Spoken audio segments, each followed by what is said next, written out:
தொகுதி மறுவரையறை சட்ட முன்வரைவிற்காக நாடாளுமன்றத்தில் நடைபெற்ற வாக்கெடுப்பில் எதிர்க்கட்சிகள் வெற்றி பெற்றது போல் சட்டப்பேரவை தேர்தலிலும் திமுக வெற்றி பெறும் என பள்ளிக் கல்வித்துறை அமைச்சர் அன்பில் மகேஷ் பொய்யாமொழி நம்பிக்கை தெரிவித்துள்ளார்.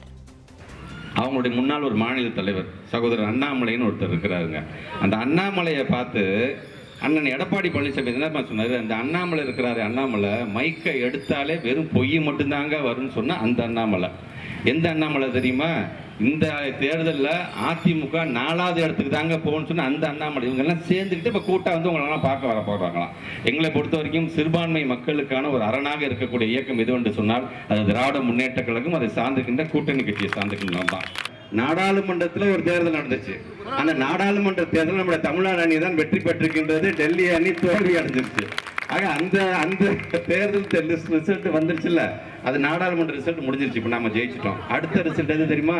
நம்முடைய தமிழ்நாட்டுடைய சட்டமன்ற ரிசல்ட். 23ஆம் தேதி தேர்தல், மே 4ஆம் தேதி மீண்டும் தமிழ்நாடு அணி வென்றது அப்படிங்கிற ஒரு செய்தி கண்டிப்பாக அது வரப்போகிறது.